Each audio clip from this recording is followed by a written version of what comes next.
AI यानी artificial intelligence हमारी ज़िंदगी को आसान बनाने के साथ साथ एक नया खतरा बनता जा रहा है।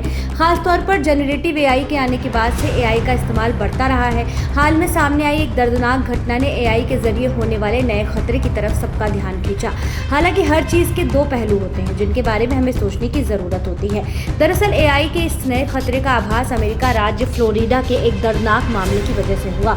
पिछले साल फरवरी में एक 14 साल के बच्चे ने एआई के चक्कर में आत्महत्या कर ली। इस मामले में बच्चे की मां मेगन गार्सिया ने एआई कंपनी के खिलाफ मुकदमा दायर किया था। इस मामले की सुनवाई के बाद कोर्ट ने गूगल और एआई स्टार्टअप कंपनी कैरेक्टर.एआई पर कानूनी कार्रवाई करने की इजाजत दे दी। फ्लोरिडा की रहने वाली मेगन गार्सिया ने एआई कंपनी पर दायर मुकदमा पे बताया कि उसके 14 साल के बेटे स्वेल सेट्जर ने एआई पर भरोसा करके इस साल फरवरी में आत्महत्या कर ली।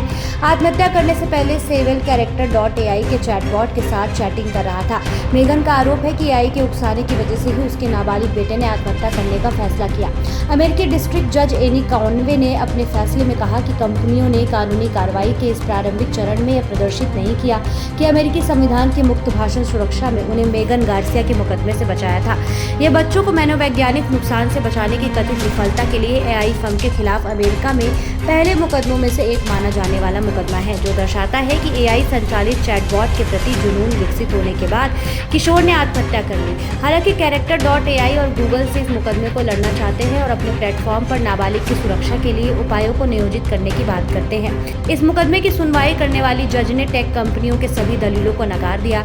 यही नहीं, जज ने गूगल के इस दलील को भी अस्वीकार कर दिया। उससे उसका कोई लेना देना नहीं है। बता दें कि कैरेक्टर.एआई गूगल की लार्ज लैंग्वेज मॉडल पर काम करता है। इसकी वजह से कोर्ट ने कैरेक्टर.एआई के साथ साथ गूगल को भी इसके लिए जिम्मेदार ठहराया। एआई को लेकर कई बार सवाल उठते रहे हैं। खासतौर पर पिछले दिनों सोशल मीडिया पर अफवाह फैलाने वाले डीप फेक वीडियो और फोटो के सामने आने के बाद से एआई की विश्वसनीयता पर सवाल उठना शुरू हो गया। इसके अलावा एआई की समझ को लेकर भी सवाल उठे हैं। जनरेटिव एआई डिजाइन करने वाली कंपनियां दावा करती हैं कि एआई पूरी तरह से निष्पक्ष है और वो डेटा के आधार पर ही जानकारी उपलब्ध करवाता है। हालांकि ऐसी कई घटनाएं सामने आ चुकी है जिनमें एआई द्वारा इस्तेमाल किए गए डेटा में गड़बड़ी और आकलन में दिक्कत की वजह से गलत रिजल्ट सामने आए हैं। पिछले दिनों सामने आई एक सर्वे में यह पता चला कि एआई हमें आलसी बना रहा है। इस सर्वे में लोगों ने एआई पर अपनी निर्भरता की बात को बोली थी।